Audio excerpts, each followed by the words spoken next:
अच्छा, हमारे पास cardiovascular physiology है। कार्डियोवास्कुलर फिजियोलॉजी शुरू करने से पहले हमें थोड़ी बेसिक चीज़ें हैं वो हमारी समझ में होनी चाहिए। सही है। वो क्या है हमारे पास, वो ये हैं कि हमारे पास ये हार्ट है।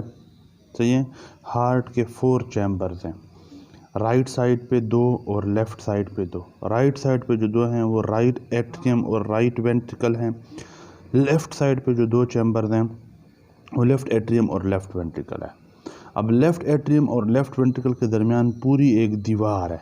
राइट एट्रियम और राइट वेंट्रिकल के दरमियान भी दीवार है, लेकिन यहाँ पे एक दरवाज़ा है, एक वाल्व है। राइट एट्रियम राइट वेंट्रिकल के दरमियान जो वाल्व हैं उसको कहते हैं ट्राइकस्पिड वाल्व, और लेफ़्ट एट्रियम और लेफ़्ट वेंट्रिकल के दरमियान जो वाल्व हैं उसको क्या कहते हैं, उसको कहते हैं माइट्रल वाल्व। अब जो माइट्रल वाल्व हैं ये बाइकस्पिड वाल्व है, यानी अगर इस दरवाजे के आप कस्प देखें, कस्प तो वो 2 हैं,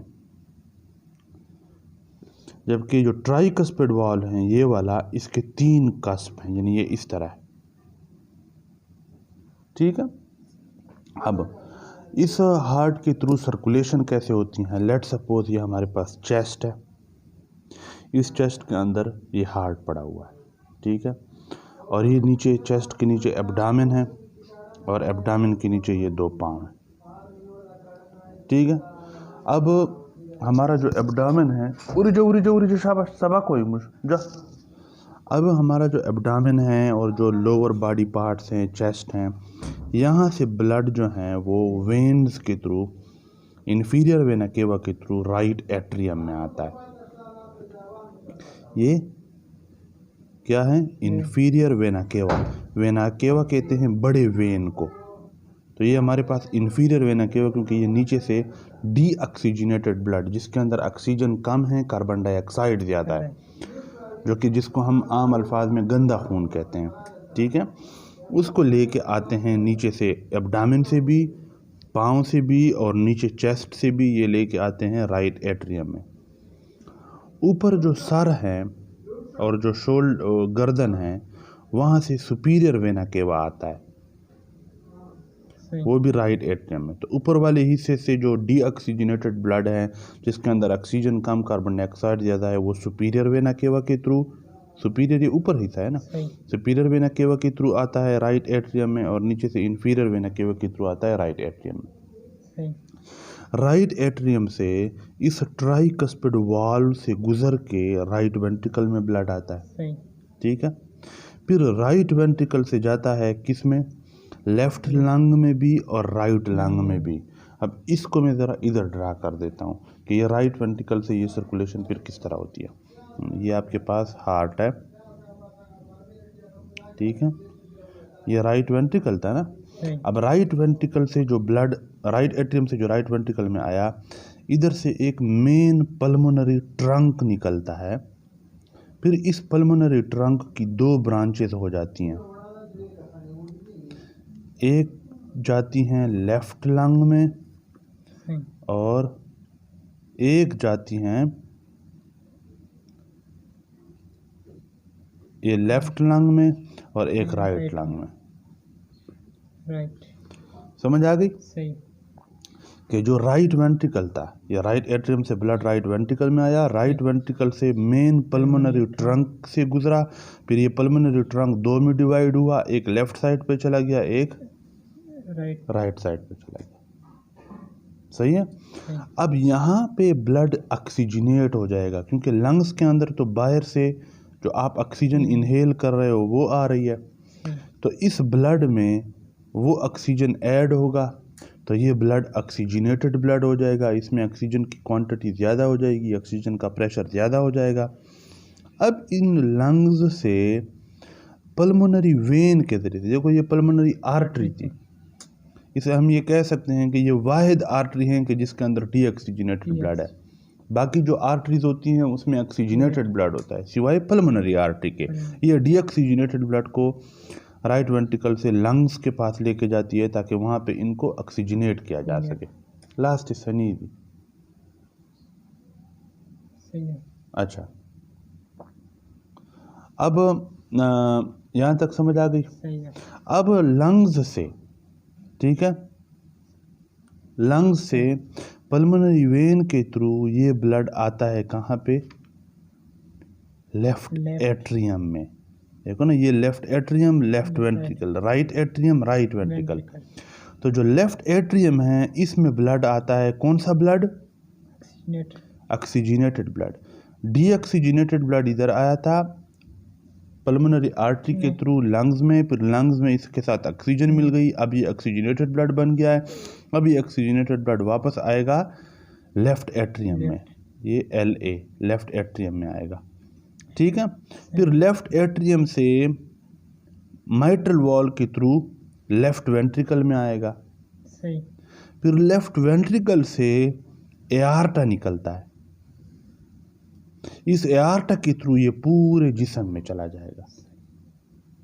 सही है। ये एआर्टा वाली बात मैं इधर दोबारा लिख लेता हूँ। ये आपके पास हार्ट है ना, ये आपके पास लेफ्ट वेंट्रिकल है। सही। लेफ्ट एट्रियम में ऑक्सीजनेटेड ब्लड आया थ्रू पल्मोनरी वेन, ये पल्मोनरी वेन थी। सारी वेन डीऑक्सीजनेटेड ब्लड लेके जाती हैं सिवाय पल्मोनरी वेन के, जो कि ऑक्सीजनेटेड ब्लड लंग्स से लेफ्ट एट्रियम में लेके आती है। तो लेफ्ट एट्रियम से ऑक्सीजनेटेड ब्लड लेफ्ट वेंट्रिकल में आया। अब ये लेफ्ट वेंट्रिकल है, लेफ्ट वेंट्रिकल से क्या निकलता है? एआर्टा। ये एआर्टा निकला, ये अब एआर्टिक आर्च हो गया। देख ये जो है ना इस तरह ये आर्च हो जाता है, फिर यहाँ भी इसकी ब्रांचें होती हैं, यहाँ भी इसकी ब्रांचें होती हैं, फिर ये डिसेंडिंग थोरेसिक एआर्टा हो जाता है, क्योंकि ये क्या है?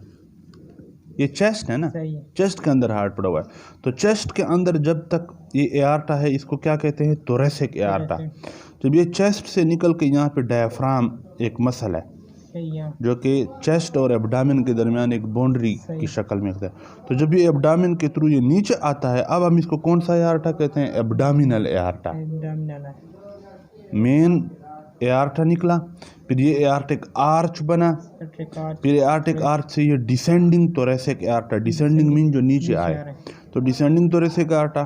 फिर जब इसने एब्डामिन को, इसको डायफ्राम को क्रॉस किया, अब ये नीचे एब्डामिन में इंटर हो गया। अब ये एब्डामिनल एआर्टा है, एब्डामिनल एआर्टा से डिफरेंट ब्रांचेस ये देता है, जो कि हम पढ़ेंगे, ठीक है, डिफरेंट ब्रांचेस देता है। फिर ये यहाँ पे डिवाइड हो जाता है दो में। ये राइट कॉमन इलियक आर्टरी हो गई, राइट कॉमन इलियक आर्टरी, और लेफ्ट कॉमन इलियक आर्टरी। तो ये मैं लिख देता हूँ, राइट कॉमन इलियक आर्टरी। सही है। फिर राइट कॉमन इलियक आर्टरी दो ब्रांचेस में डिवाइड हो जाती है, इंटरनल और एक्सटर्नल। इसी तरह जो लेफ्ट कॉमन इलियक आर्टरी है ये भी दो, इंटरनल और एक्सटर्नल। ये बेस्ट, ये आर्टरीज के थ्रू ब्लड कहाँ जाता है? नीचे, लोअर टिश्यूज तक जाता है। ऑक्सीजनेटेड ब्लड जिसके अंदर ऑक्सीजन है, अब इस ऑक्सीजन को टिश्यूज ने इस्तेमाल करना है। लेट्स सपोज इधर ही मैं बना लेता हूँ, ये राइट कॉमन इलियक आर्टरी की एक्सटर्नल और इंटरनल इलियक आर्टरी ब्रांचेस बन गई। फिर यहाँ से ये क्या हो जाएंगी? डिवाइड हो जाएंगे किस में? आर्टीरियोल्स में। एआर्टा, aortic arch, descending thoracic एआर्टा, abdominal एआर्टा, फिर इसकी ब्रांचें, फिर लास्ट आर्टरीज की जो लास्ट ब्रांचेस होती हैं वो क्या होती हैं? आर्टीरियोल, जो कि छोटी आर्टरीज हैं। फिर आर्टीरियोल से क्या होती है? कैपिलरीज। अब ये कैपिलरीज हैं, ये कैपिलरीज से ऑक्सीजन और बाकी न्यूट्रिएंट्स वगैरह लीक आउट होते हैं और इर्द गिर्द के टिश्यूज के पास जाते हैं। ये टिश्यू हैं, ठीक है, ये टिश्यू हैं। ये आर्टरी थी, फिर ये आर्टरी की ब्रांचेस हो गई छोटी छोटी आर्टीरियोल्स, फिर आर्टीरियोल से कैपिलरीज। कैपिलरीज की दीवारें इतनी तीन होती हैं कि इनसे ऑक्सीजन और जो न्यूट्रिएंट जो कि ब्लड में आ रही हैं, ग्लूकोज, अमीनो एसिड्स वगैरह, वो बाहर लीक आउट होता है और किसको मिलता है? ये टिश्यू है, ये टिश्यू है, टिश्यूज को मिलता है। और टिश्यूज के अंदर जो कार्बन डाइऑक्साइड बना था वो कार्बन डाइऑक्साइड कैपिलरीज में इंटर होता है। तो कैपिलरीज वाले जो है ये वेन्यूल्स में आएगा। वेन्यूल मिलेंगे और क्या बनाएंगे? बड़ी बड़ी वेन्स। और वेन्स बड़ी बड़ी मिलके क्या बनाएंगे? एक बड़ा वेन जिसको वेना केवा कहते हैं। और ये कौन सा वेना केवा है? Inferior vena cava. इंफीरियर। ये इन्फीरियर वेना केवा जो मैंने पीछे पढ़ाया सही। वो इस तरह जाके इसके अंदर अपना डीऑक्सीजनेटेड ब्लड जो वो जाएगा राइट एट्रियम में। Atrium, right atrium. ये राइट साइड है ना, राइट एट्रियम में। और जो सर और गर्दन से डीऑक्सीजनेटेड ब्लड है वो सुपीरियर वेना केवा के थ्रू आएगा। सही। हमने पीछे पढ़ लिया। सही। इसके अंदर जो वेन है, वेन के अंदर कौन सा ब्लड होता है? डीऑक्सीजनेटेड, जिसके अंदर कार्बन डाइऑक्साइड ज़्यादा हो। यहाँ पे टिश्यूज में जो कार्बन डाइऑक्साइड बन गया था वो कैपिलरीज में आया, कैपिलरी से ऑक्सीजन टिश्यूज के पास चला गया। सही। तो यहाँ पे जो डीऑक्सीजन जो कार्बन डाइऑक्साइड था और बाकी जो चीज़ें थी वो कैपिलरीज में इंटर हुई, फिर वेन्यूल में, फिर वेन में। तो वेन के अंदर डीऑक्सीजनेटेड ब्लड है, यानी इसके अंदर कार्बन डाइऑक्साइड ज़्यादा है, जबकि जो आर्टरीज थी उसके अंदर ऑक्सीजनेटेड ब्लड ज़्यादा है। ये एक मेन थीम था कि ब्लड सर्कुलेट कैसे करता है। इसकी समझ आ गई है? ठीक हो गया? हाँ, सही। अच्छा, अब हम आते हैं फिजियोलॉजी की तरफ। हमने बेसिक जो है वो समझ लिया। अब फिजियोलॉजी का आपको ये पता होना चाहिए कि हमने पढ़ लिया, ये सारी सर्कुलेशन हमने पढ़ ली कि कहाँ से ब्लड किसके थ्रू जाता है।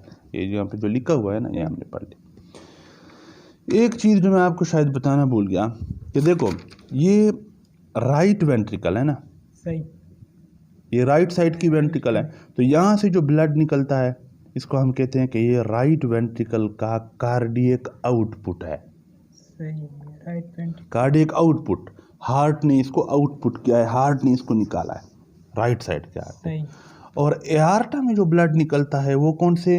लेफ्ट वेंट्रिकल का कार्डियक आउटपुट है। और ये दोनों बराबर होते हैं। सही।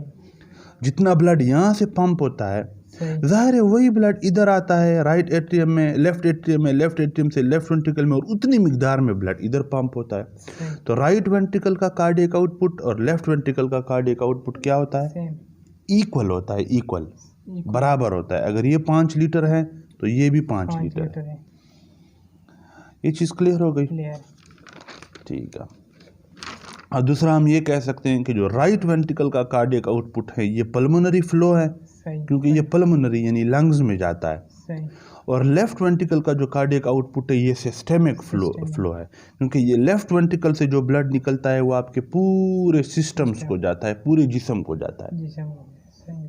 तो ये सिस्टेमिक फ्लो लेफ्ट वेंट्रिकल का कार्डियक आउटपुट, और राइट वेंट्रिकल का कार्डियक आउटपुट पल्मोनरी फ्लो। ये चीज़ क्लियर हो गई। अब हम एक एक ब्लड वेसल को थोड़ा सा डिटेल में पढ़ेंगे कि जो आर्टरीज होती हैं, जिस तरह एआर्टा एक बहुत बड़ी, सबसे बड़ी आर्टरी सही। एआर्टा। अब एआर्टा की क्या खसूसियत है? सबसे पहले तो हम ये कहते हैं कि ये ऑक्सीजनेटेड ब्लड जो है वो टिश्यूज़ को पहुंचाता है। ज़ाहिर है अभी हमने पढ़ा कि अगर ये हमारे पास हार्ट है तो हार्ट से लेट सपोज एआर्टा निकलता है, तो एआर्टा में तो लेफ्ट वेंट्रिकल से जो ऑक्सीजनेटेड ब्लड है वो जाता है, और ये फिर टिश्यूज़ में सारा हमने पढ़ लिया था कि ये यहाँ से ऑक्सीजनेटेड ब्लड जो है एआर्टा और फिर इन आर्टरीज की मदद से टिश्यूज़ के पास जाता है, तो ऑक्सीजनेटेड ब्लड लेके जाती है। दूसरा हम ये करेंगे कि जो आर्टरीज है ना, यानी एआर्टा क्या है? सबसे बड़ी आर्टरी है। तो हम एज ए होल आर्टरी की बात करेंगे। तो आर्टरी को ना आप इस तरह करो कि दो इस तरह पढ़ो, आर्टूरी। ये याद करने के लिए आर्टरी में 2 चीज़ें आपने याद करनी है जो कि ज़्यादा होती है। एक तो बहुत ज़्यादा इलास्टिक टिश्यू होता है इसकी दीवारों में, मैं ड्रा करके आपको बताता हूँ। दूसरा बहुत ज़्यादा स्मूथ मसल होते हैं इसकी दीवारों में। आर्टरी 2 हमने क्यों पढ़ा? कि इसमें 2 चीज़ें बहुत ज़्यादा होती हैं, इलास्टिक टिश्यू और स्मूथ मसल। अब देखो मैं ज़रा ना इसको ड्रा करता हूँ। यहाँ पे ये आपके पास मैंने एक आर्टरी ड्रा की, सही है? अब इस आर्टरी में सही आ रहा है ना? हाँ। ये सबसे पहले जो अंदर लेयर होती हैं इसको हम कहते हैं एंडोथीलियल सेल। सही है? ये एंडोथीलियल सेल। ये दरमियान में जिसमें ब्लड मौजूद है इसको कहते हैं लुमेन। जो अंदर जो पाइप की जो खाली जगह है जिसमें चीज़ें लुमेन, ये हैं एंडोथीलियल सेल। यानी लुमेन को किसने लाइन किया हुआ है? एंडोथीलियल सेल्स ने अंदर से लाइन किया हुआ है। एंडोथीलियल सेल्स के नीचे बेसमेंट मेम्ब्रेन होती है जो कि इस एंडोथीलियल सेल्स की जो लेयर है इसको सपोर्ट करती है। बेसमेंट मेम्ब्रेन, इधर भी और इधर भी। भी। फिर नीचे होते हैं मसल्स, स्मूथ मसल्स। कौन से muscles? Smooth muscle. Smooth muscles. ये क्या थे? Endothelial cells. ये क्या था? Basement membrane. ये होते हैं स्मूथ मसल। स्मूथ मसल्स के बाद यहाँ पे कनेक्टिव टिश्यू होते हैं जिसके अंदर इलास्टिक फाइबर्स भी होते हैं। सही। कनेक्टिव टिश्यू जिसके अंदर बहुत सारे इलास्टिक फाइबर्स होते हैं। तो अब अगर आप आर्टरी की दीवार को देखो तो आर्टरी की दीवार में बहुत ज़्यादा इलास्टिक टिश्यू होते हैं और बहुत ज़्यादा स्मूथ मसल होते हैं। ये आर्टरी की दो खसूसियाती फीचर्स हैं। फीचर सही। इलास्टिक टिश्यू बहुत ज़्यादा, स्मूथ मसल बहुत ज़्यादा। यहाँ तक इस बात की समझ आ गई? अब देखो, अगर इलास्टिक टिश्यू इसमें ज़्यादा है तो इस आर्टरी में जो ब्लड फ्लो कर रहा है उसका प्रेशर भी ज़्यादा होगा। क्यों? क्योंकि जो इलास्टिक टिश्यू होते हैं, इलास्टिक चीज़ पे अगर आप जोर लगाओ तो वो इलास्टिसिटी की वजह से दोबारा आता है। नहीं, रबड़ एक इलास्टिक चीज़ है। अगर मैं रबड़ को इतना खींचूं ना तो वो वापस, अगर मैं उसको छोड़ूंगा तो वो वापस आ जाएगा। इलास्टिक रिकॉइल फोर्स होती है। बिल्कुल इसी तरह ब्लड वेसल की दीवारों में जो इलास्टिक टिश्यू है, अगर आप इस ब्लड वेसल के अंदर ब्लड को लेके आते हो तो ये ब्लड वेसल इस तरह हो जाएगा। लेकिन किस वजह से? इलास्टिक टिश्यूज की वजह से ये दोबारा रिकॉइल करेगा। जब दोबारा रिकॉइल करेगा तो ये प्रेशर किसके ऊपर पड़ेगा? ये ब्लड के, ये अंदर जो ब्लड मौजूद है इसके ऊपर प्रेशर पड़ेगा, तो ये ब्लड प्रेशर से आगे जाएगा। तो मैं कहूँगा कि आर्टरी के अंदर जो ब्लड हैं उसका प्रेशर हाई होता है। ठीक है, इनकी वजह से हाई प्रेशर ब्लड होता है इसमें। इसलिए इस ब्लड को जो कि आर्टरी के अंदर हैं मैं स्ट्रेस्ड वॉल्यूम भी कहता हूँ या स्ट्रेस्ड ब्लड भी कहता हूँ। स्ट्रेस वो जिसके ऊपर प्रेशर हो। क्योंकि आर्टरी के अंदर जो ब्लड है इनमें इलास्टिक टिश्यू और स्मूथ मसल ज़्यादा है आर्टरी की दीवारों में, इसलिए इस ब्लड के ऊपर जो प्रेशर है वो भी ज़्यादा है। इसलिए मैं कहूँगा कि यहाँ पे ब्लड का प्रेशर हाई होगा और इस ब्लड को हम स्ट्रेस्ड वॉल्यूम या स्ट्रेस्ड ब्लड कहते हैं, क्योंकि ये अंडर स्ट्रेस है, अंडर प्रेशर है। तो ये मान लीजिए ये पीएमडीसी के पेपर में हमारे पेपर में ये क्वेश्चन आया हुआ था कि कौन से ब्लड वेसल की दीवारों में इलास्टिक टिश्यू और स्मूथ मसल ज़्यादा होते हैं। ऑप्शन क्या थे? Artery, arteriole, capillary, venule. तो आर्टरी, आपने आर्टरी से याद रखना है कि इसमें दो चीज़ें ज़्यादा होती हैं। क्लियर हो गया? क्लियर। अच्छा, उसके बाद हम जाते हैं आर्टीरियोल पे। आर्टीरियोल आर्टरी की स्मॉलेस्ट ब्रांचें हैं, यानी आर्टरी, ये लेट सपोज ये आर्टरी है ना, ये आर्टरी की लेट सपोज हो गई 2 ब्रांचें। क्या मैं इसको आर्टीरियोल बोल सकता हूँ? नहीं बोल सकता। ये हो गई बड़ी आर्टरी, ये हो गई छोटी आर्टरी। आर्टीरियोल अभी भी ये नहीं है, आगे ये मजीद डिवाइड होगा, उससे ये मजीद छोटी आर्टरीज बन गई, इससे 2-3 और बनी, मजीद छोटी आर्टरीज बन गई। सही। आर्टीरियोल जो आर्टरी की सबसे छोटी ब्रांच हो, सबसे स्मॉलेस्ट ब्रांच, जिसके बाद फिर कैपिलरीज हो। Very good. तो लेट सपोज ये जो स्मॉल नैरोवेस्ट ब्रांच है ना, इसको मैं कहता हूँ आर्टीरियोल। सही है, they are the smallest branches of the artery. ये आर्टरी की ब्रांच है, डिफरेंट, लेकिन जो सबसे स्मॉलेस्ट होगी उसको हम क्या कहेंगे? आर्टीरियोल। अब आर्टीरियोल की अहमियत क्या है कि इसके दीवारों में स्मूथ मसल्स होते हैं और वो स्मूथ मसल्स इनर्वेटेड होते हैं। मैं दोबारा से आर्टीरियोल ड्रा करता हूँ। आर्टीरियोल में भी अंदर क्या होगा? ये क्या है? ये एंडोथीलियल सेल्स की एक लेयर है, ये सारे ब्लड वेसल्स में होगा। फिर एंडोथीलियल सेल्स के नीचे क्या होगी? बेसमेंट मेम्ब्रेन होगी। बेसमेंट मेम्ब्रेन के बाद क्या होगा? Smooth muscle. अब जो आर्टीरियोल के स्मूथ मसल होते हैं ना, ये हाईली एक्सटेंसिवली इनर्वेटेड है। क्या मतलब इसको नर्व सप्लाई आई हुई है, इसको न्यूरॉन की ब्रांच आई हुई है, इसको नर्व सप्लाई आई हुई है। अब नर्व सप्लाई कौन सी नर्व सप्लाई है? ऑटोनॉमिक, जो आपके कंट्रोल में नहीं है। नहीं तो अगर आपके कंट्रोल में होता, अच्छा, तो इस तरह होता एआर्टा, ज़रा थोड़ा सा डायलेट हो जाओ, रीनल आर्टरी तुम थोड़ा सा इस तरह तो नहीं होता ना, वो तो हमारे कंट्रोल में नहीं है। क्यों? क्योंकि इसको जो ब्लड सप्लाई है वो ऑटोनॉमिक नर्वस सिस्टम के हैं, जो हमारे कंट्रोल में नहीं। ऑटोनॉमिक नर्वस सिस्टम में कौन कौन से आते हैं? सिंपैथेटिक और पैरासिम्पैथेटिक। तो ऑटोनॉमिक नर्वस सिस्टम की ब्रांच हैं। अब चूंकि आर्टियोल की दीवारों में मौजूद स्मूथ मसल्स को बहुत ज़्यादा नर्व सप्लाई हैं, ये इनर्वेटेड हैं, यही वजह है कि आर्टियोल में रेजिस्टेंट सबसे ज़्यादा होती है। क्यों? क्योंकि लेट सपोज अगर ये अल्फा 1 रिसेप्टर हैं और इसको न्यूरॉन सप्लाई आई हुई हैं और अल्फा 1 रिसेप्टर स्टिमुलेट होता है, तो अल्फा 1 रिसेप्टर स्मूथ मसल को कंट्रैक्ट करेगा। तो जब स्मूथ मसल कंट्रैक्ट होगा इधर से भी और इधर से भी, तो ये लुमेन क्या हो जाएगा? नैरो हो जाएगा, तंग हो जाएगा। हम कहेंगे रेजिस्टेंट ज़्यादा हो गई। अब ब्लड को फ्लो में रेजिस्टेंट यानी मुखालफत ज़्यादा हो गई, क्योंकि रास्ता क्या हो गया? तंग। तो आर्टियोल में रेजिस्टेंट सबसे ज़्यादा होती है। इस तरह इनमें इलास्टिक टिश्यू स्मूथ मसल ज़्यादा थे, यहाँ पे जो ब्लड वॉल्यूम था वो हाई प्रेशर या स्ट्रेस वॉल्यूम था। आर्टियोल में रेजिस्टेंस ज़्यादा है, ये इसकी खसूसियत है। It is the site of high resistance.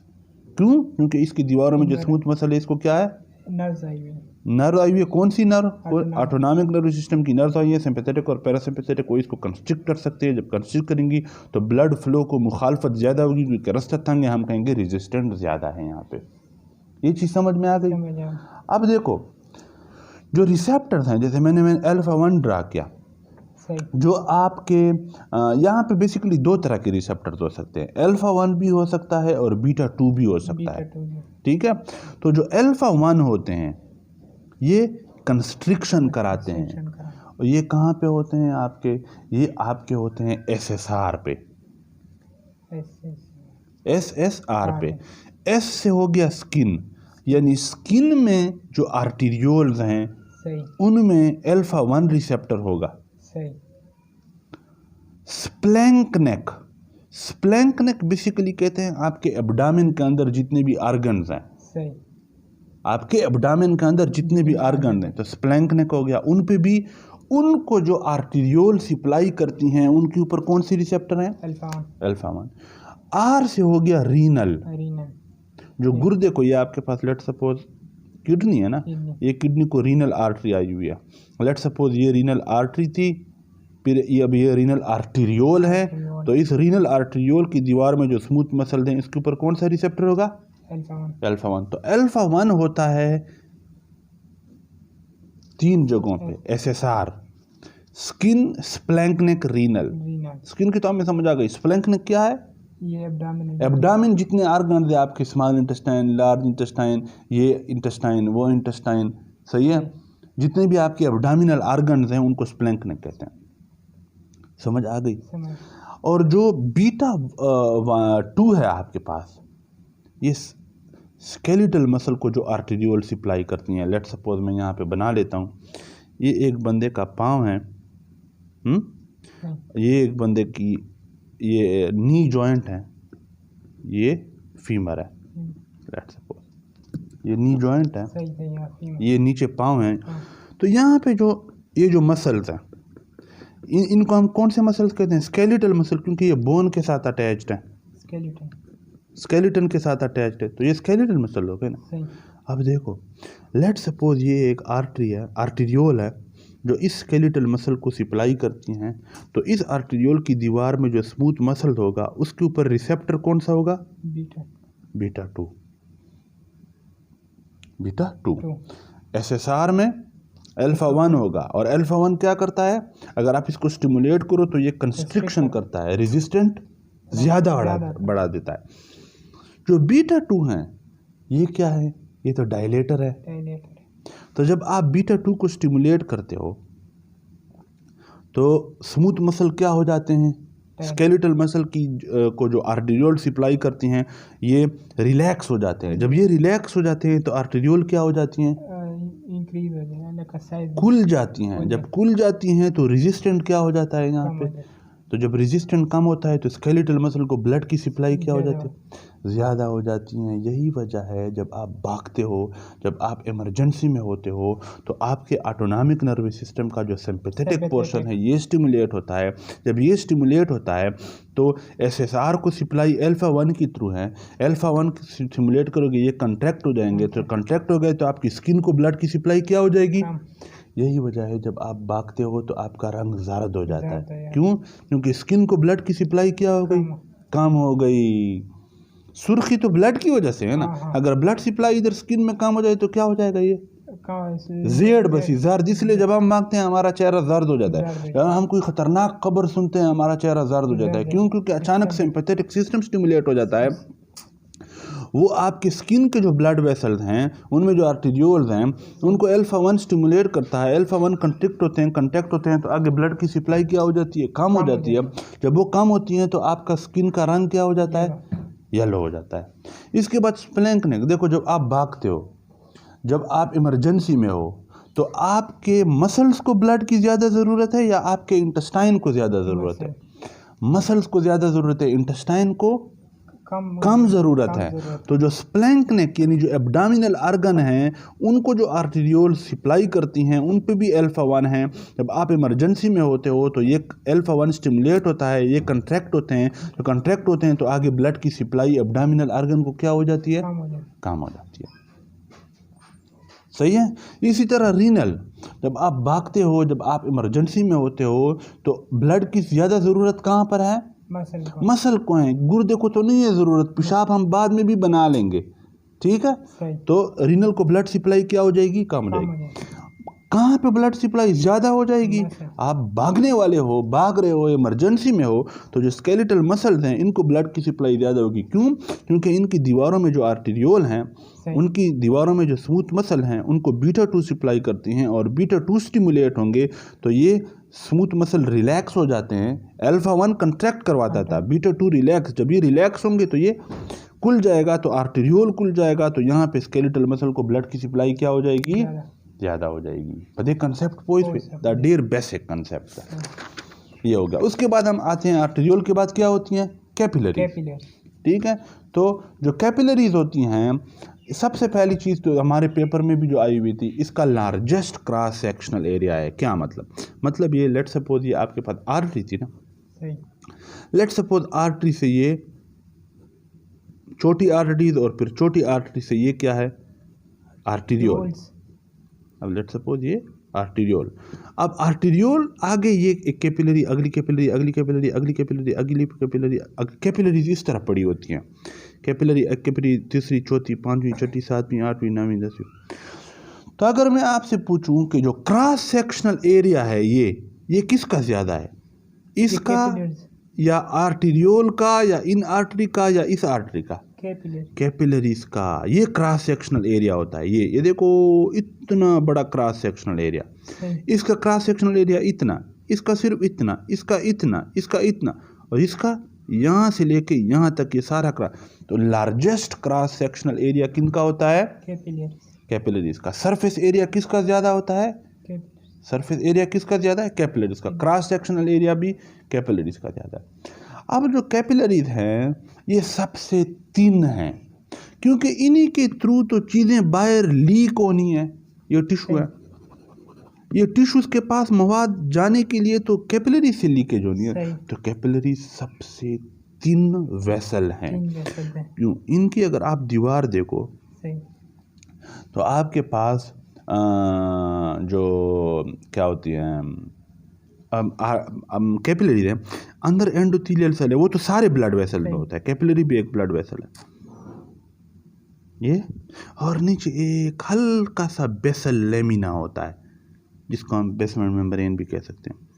इसकी दीवारों में न स्मूथ मसल्स हैं न कनेक्टिव टिश्यू है।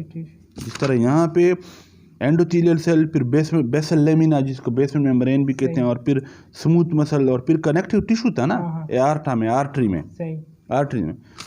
कैपिलरीज की दीवारों में सिर्फ एंडोथेलियल सेल होता है और नीचे बेसल लेमिना होता है, बस। इसलिए ये सबसे थिन वॉल्ड है, इसलिए इनसे मवाद बाहर लीक आउट होता है। It is the site of exchange of nutrients, water and gases. यहाँ से न्यूट्रिएंट जैसे ग्लूकोज वगैरह बाहर लीक आउट होती हैं टिश्यूज़ के पास, वाटर बाहर लीक आउट होता है, गैसेस जैसे ऑक्सीजन यहाँ से लीक आउट होती हैं, कार्बन डाइऑक्साइड टिश्यू से लीक आउट होकर यहाँ पे इसमें आती हैं। तो ये एक्सचेंज नाम, समझ आ गई। इसके बाद वेन्यूल्स हैं, कैपिलरीज के बाद क्या बनते हैं, वेन्यूल, जो छोटे छोटे सबसे छोटे वेन हैं। ये मिलते हैं किससे, कैपिलरीज के मर्ज्ड होने से। ये कैपिलरीज थी ना, ये कैपिलरीज एक दूसरे से मिली, ये वेन्यूल, ये मिली, ये वेन्यूल, ये मिली, ये वेन्यूल, छोटे छोटे जो वेन्स हैं ये वेन्यूल है। फिर वेन्यूल जो है वो मिलके क्या बनाते हैं, वेन। ये वेन्यूल मिले और इन्होंने ये वेन बना, ये वेन्यूल और ये वेन्यूल मिले और इन्होंने एक वेन बना, ये वेन बना लिया। ठीक है, तो वेन्यूल्स के बाद क्या बनती है, वेन। अब जो वेन है ये भी तीन वाल्ड है, जिस तरह कैपिलरीज तीन वाल्ड थी ना, सबसे तीन थी, इसी तरह जो वेन होती हैं, वेन, ये वेन, ये चूंकि ये भी तीन वाल्ड होती हैं। ठीक है, इनमें भी जो वो होता है क्या कहते हैं, इलास्टिक टिश्यू वगैरह इनमें भी नहीं होते। यही वजह है कि इन वेन में जो ब्लड होता है इसका प्रेशर क्या होता है, लो होता है, क्योंकि दीवारों में कोई इलास्टिक टिश्यू या बहुत ज़्यादा इलास्टिक टिश्यू या स्मूथ मसल्स तो है नहीं, इसलिए वेन भी बहुत कम प्रेशर लगाती है ब्लड के ऊपर। इसलिए वेन के अंदर जो ब्लड होता है उसका प्रेशर क्या होता है, कम होता है। वेन के अंदर सबसे ज़्यादा ब्लड होता है, हाईएस्ट, हाई भी नहीं, हाईएस्ट प्रोपोर्शन ऑफ ब्लड कहाँ होता है, वेन में। क्यों,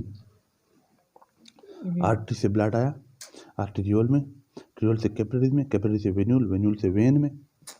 अब देखो जो वेन है ना, इसकी दीवारों में कोई बहुत ज़्यादा इलास्टिक टिश्यू तो है नहीं कि वो उसको कंट्रैक्ट करके ब्लड को आगे भेज दे। तो ब्लड इधर ही पड़ा हुआ होता है, गोदाम की शक्ल में। वेन आपके ब्लड का गोदाम है।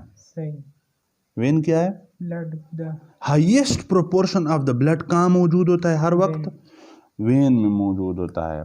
और इस ब्लड को हम कौन सा ब्लड कहते हैं, स्ट्रेस्ड वॉल्यूम या अनस्ट्रेस्ड वॉल्यूम, अनस्ट्रेस्ड वॉल्यूम, क्योंकि उनके ऊपर कोई प्रेशर लग ही नहीं रहा, इसलिए तो ये ब्लड इधर पड़ा हुआ है।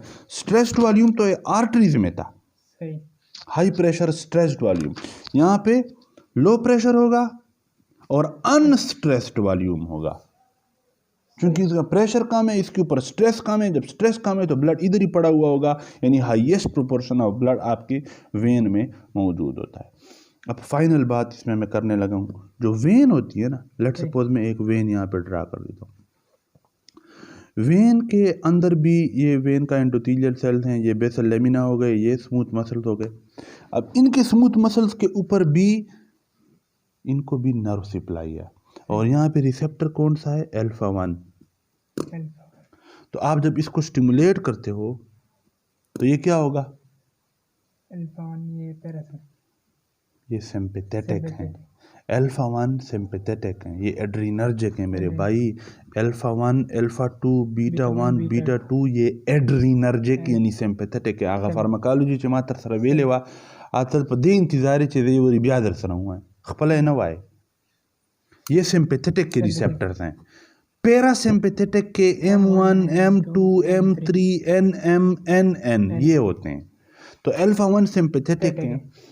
तो जब आप इमरजेंसी में होते हो तो आपको ब्लड की ज़्यादा ज़रूरत होती है, तो ब्लड कहाँ पे स्टोर है, गोदाम कहाँ पे, वेन में। तो इस अल्फा 1 को आप स्टिमुलेट करते हो, अल्फा 1 इसको कंट्रैक्ट करता है, जब कंट्रैक्ट करता है यहाँ पे जो ब्लड स्टोर था ये आगे चला जाएगा, ये इस्तेमाल में आ जाएगा, आर्टरीज में आ जाएगा, फिर वो सर्कुलेशन में आ जाएगा। तो जो नर्व सप्लाई थी वो दो जगहों को थी, एक कहाँ पे थी, आर्टेरियोल को थी, और एक वेन को है। वेन को सिर्फ अल्फा 1 है, जबकि आर्टेरियोल में जो एसएसआर के आर्टेरियोल्स हैं इनको अल्फा 1 है, जो स्केलेटल मसल के आर्टेरियोल हैं उनको बीटा 2 है। ये अल्फा 1 ब्लड सप्लाई कम करते हैं, आगे बीटा 2 ब्लड सप्लाई बढ़ाते हैं, क्योंकि बीटा 2 डायलेटर है, अल्फा 1 कंस्ट्रिक्टर है। ये ब्लड वेसल की मेन वो होती है। समझ में आ गई है? दाऊद बान का बाबा नेक्स्ट टॉपिक पलचू।